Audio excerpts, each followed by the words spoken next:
नमस्कार पूरे भारत के किसान भाइयों को।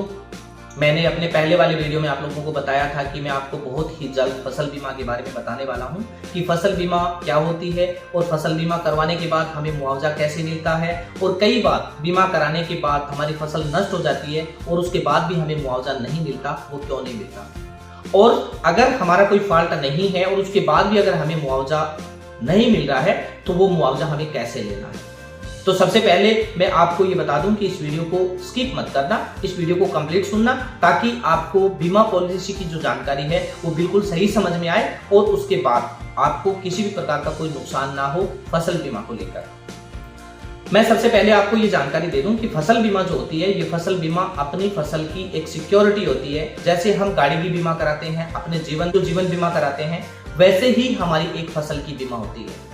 और फसल की बीमा साल में 2 बार होती है, यानी कि जुलाई में जो फसल बीमा होती है ये हमारी जो इसकी खरीफ की जो फसल होती है, सावनी की जो फसल होती है, इसकी बीमा हमें जुलाई में हमेशा 1 जुलाई से स्टार्ट होती है और 31 जुलाई तक इसकी बीमा होती है, जिसका एक फिक्स टाइम है। और रबी की जो बीमा होती है ये हमेशा 1 दिसंबर से शुरू होती है और 31 दिसंबर तक चलती है। बीमा 2 प्रकार की होती है, एक होती है ऋणी और एक होती है गैर ऋणी। ऋणी का मतलब कि आपने अपने जमीन को बैंक के ऋण रख के और उसके ऊपर जो भी केसीसी वगैरह ले रखी है, उसकी जो बीमा होती है ये आपकी बैंक से ऑटोमेटिक होती है। बैंक वाले आपकी पूरी जिम्मेदारी रखते हैं और हर वर्ष आपकी फसल की पूरी जानकारी लेकर आपकी खेत की जो फसल होती है उसकी बीमा, दोनों फसलों की बीमा जो है वो बैंक वाले ऑटोमेटिक कर देते हैं। लेकिन फिर भी आपको इसकी जानकारी होनी चाहिए, आपको बैंक के संपर्क में रहना चाहिए और बैंक को आपको बताना भी चाहिए कि मेरे खेत में ये फसल मैंने लगाई है और मैं इसकी बीमा करवाना चाहता हूं, लेकिन फिर भी आपको समय समय पर उनको जानकारी देनी है। एक होती है गैर ऋणी। गैर ऋणी का मतलब होता है कि आपकी जमीन आपके नाम है, आपने किसी प्रकार का कोई केसीसी नहीं ले रखा है, तो भी आप अपने फसल की बीमा करवा सकते हैं। काफी लोगों में ऐसा कंफ्यूजन होता है कि जिनकी केसीसी होती है सिर्फ बीमा उनकी होती है। नहीं, ऐसा कुछ नहीं है। आपने अगर केसीसी नहीं करा रखी है तो भी आप अपनी फसल की बीमा करवा सकते हैं। फसल की जो बीमा होती है, इस बीमा में हमारा जो प्रीमियम लगता है, इस प्रीमियम की सबसे बड़ी राशि जो होती है वो हमारी भारत सरकार पे करती है। यानी कि अगर आपके 100 रुपए की बीमा है तो उसमें आपको सिर्फ 10 रुपए पे करना है, 90 रुपए जो है वो आपको भारत सरकार पे करेगी।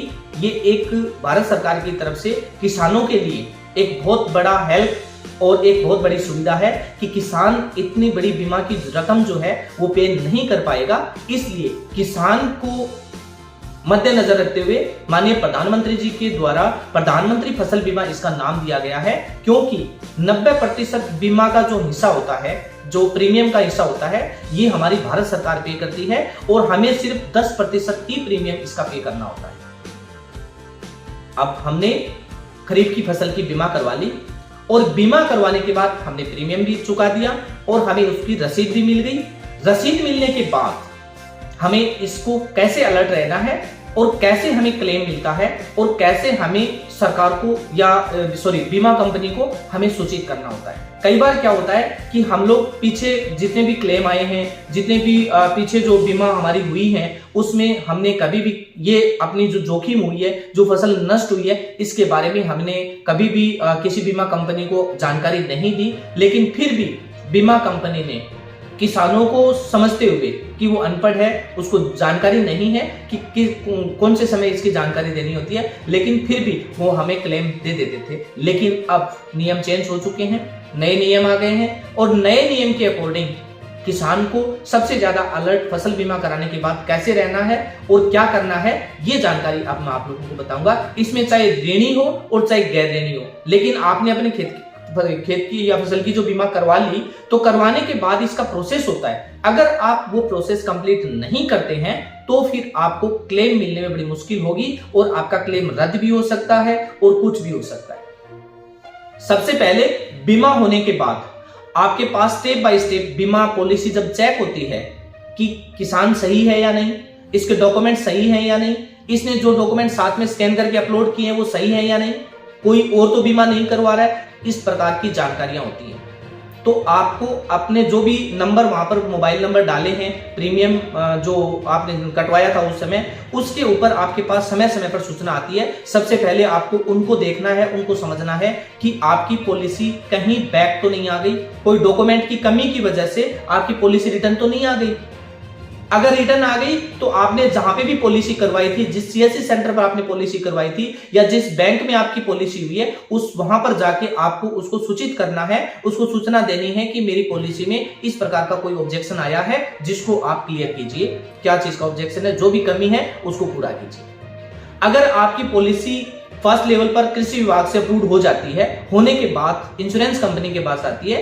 इंश्योरेंस कंपनी उनको पूरी डाटा को चेक करती है और चेक करने के बाद उसको फाइनल अप्रूव करती है। अगर आपकी पॉलिसी फाइनल अप्रूव हो जाती है, तब आप समझ सकते हैं, मान सकते हैं कि आप क्लेम की पोजीशन में जा चुके हैं। अब आपको, अगर आपकी फसल नष्ट होती है तो आपको क्लेम मिलना 100% बिल्कुल सही है और आपको क्लेम मिल जाएगा। लेकिन कई बार क्या होता है कि हम इसी प्रोसेस तक रुक जाते हैं और उसके बाद आगे जो कार्रवाई होती है वो हम लोग नहीं करते। इससे भी हमें कैसे नुकसान होता है। अब हमें क्या करना है, आपकी पॉलिसी कृषि विभाग से पास हो गई, आपकी पॉलिसी जो है वो बीमा कंपनी से पास हो गई। अब आपकी पॉलिसी कंप्लीट अपडेट है, अप्रूव्ड है, लेकिन अभी भी आप खतरे में हैं, अभी भी आपको क्लेम नहीं मिल सकता है। इसका कारण क्या है, यह भी आप लोगों को समझना बहुत जरूरी है। किसी भी कारणवश अगर आपकी फसल नष्ट हो गई तो नष्ट होने के 72 घंटे के अंदर अंदर या 48 घंटे के अंदर अंदर, मैक्सिमम 72 घंटे के अंदर अंदर आपको बीमा कंपनी को सूचित करना अनिवार्य है। सभी किसान भाई इस बात को बिल्कुल समझ लें, किसी भी लापरवाही में और किसी भी गलती में ना रहें। किसी भी, आज कल क्या है ना, आजकल कुछ किसानों को लेकर बहुत बड़ा ये चल रहा है, धरना प्रदर्शन चल रहा है। इसमें कुछ ऐसे एंटी पार्टी के लोग हैं जो किसानों को गुमराह करते रहते हैं। तो आपको कहीं गुमराह नहीं होना है। आपको क्लेम क्यों नहीं मिलता है, क्लेम नहीं मिलने का कारण क्या है, ये यहां पर मैं आपको बिल्कुल क्लियर कर देता हूं।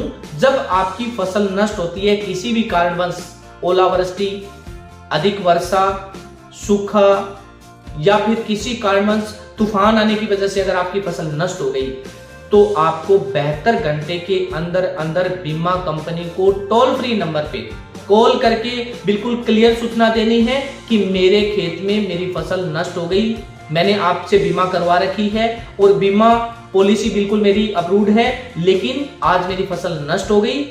आप आके अपना मौका चेक करें और मेरा इसका प्रीमियम है जो मेरा लिया है, इसके अगेंस्ट जो भी मेरा क्लेम बनता है वो क्लेम प्रोवाइड कराएं। अगर आप उस फसल जो नष्ट हो चुकी है, आपके खेत में जो फसल नष्ट हो चुकी है, उसकी जानकारी अगर आप बीमा कंपनी को नहीं देते हैं तो भी आपको क्लेम नहीं मिलेगा। फसल नष्ट हो गई या नहीं हो गई बीमा कंपनी को पता नहीं है। मैं यहां पर आपको एक थोड़ा हटके एग्जांपल देता हूं ताकि आपको समझ में आ जाए। हम लोग गाड़ी की बीमा करवाते हैं, हम किसी व्यक्ति की जीवन बीमा कराते हैं।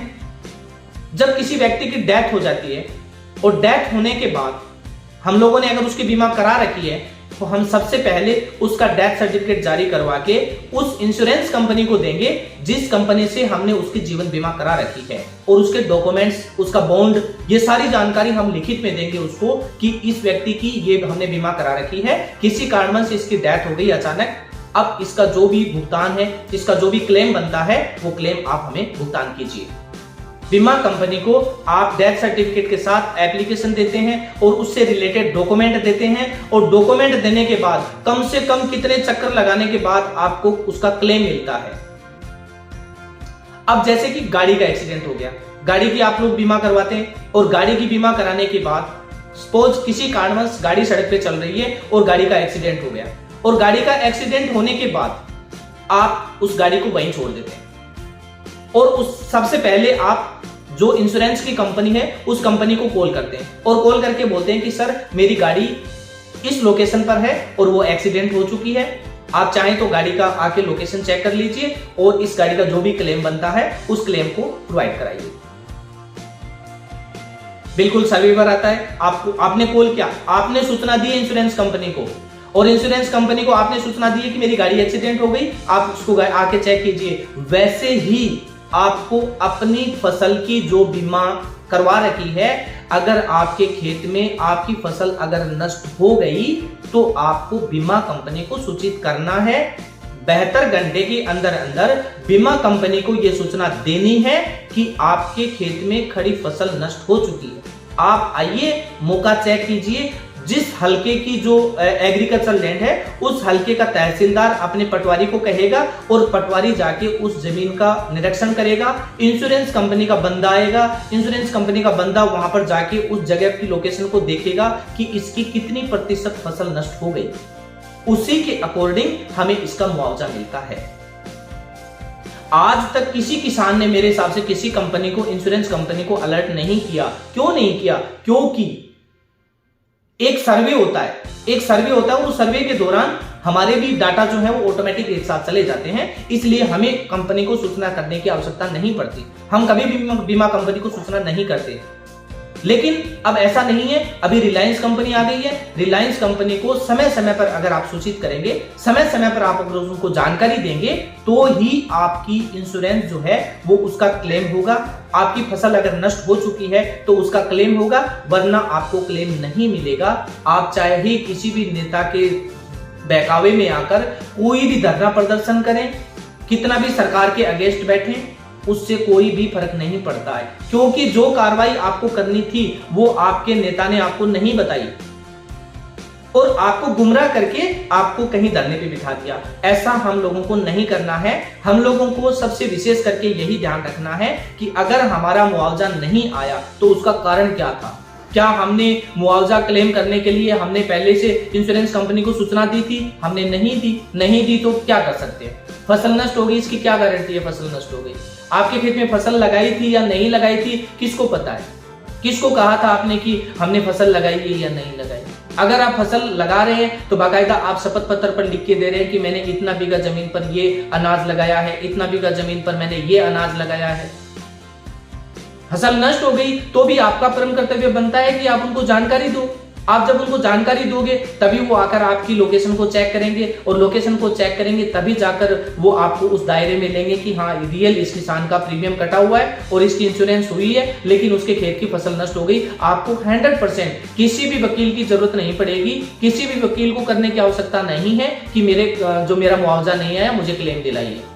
ऑटोमेटिक आप अपने खुद पर परफेक्ट रहिए, खुद को एक्टिव रखिए, तभी जाकर आपको समय समय पर इंश्योरेंस कंपनी से क्लेम मिलेगा, वरना आपको कोई क्लेम नहीं मिलेगा। आप दौड़ते रहिए, नेताओं के पीछे चक्कर लगाते रहिए, वकीलों के चक्कर में पड़े रहिए, पैसे लगाते रहिए, उससे कोई भी फर्क नहीं पड़ना है। सबसे बड़ा फर्क अगर पड़ना है तो वो ये पड़ना है कि क्या आपने समय पर इंश्योरेंस कंपनी को सूचना दी थी या नहीं दी। अगर दी है तो आपका क्लेम मिलेगा, नहीं दिए तो नहीं मिलेगा।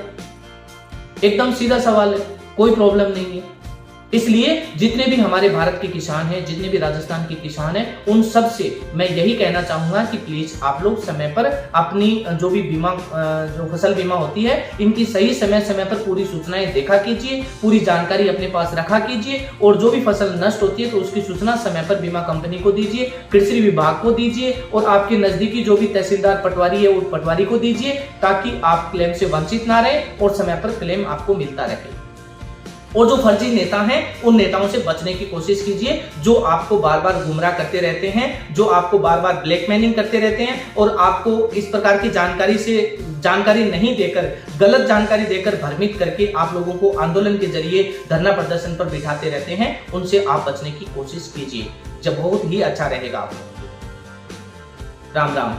जानकारी अच्छी लगी है तो जानकारी सबको शेयर करना, लाइक और कमेंट करके मुझे जरूर बताना कि मैंने जो भी जानकारी आप लोगों को दी है वो आपको कैसी लगी, और शेयर जरूर करना। हिंदुस्तान में बहुत किसान है, हिंदुस्तान में इतने किसान हैं, उन किसानों को इन प्रकार की कोई भी जानकारी उनके पास नहीं है।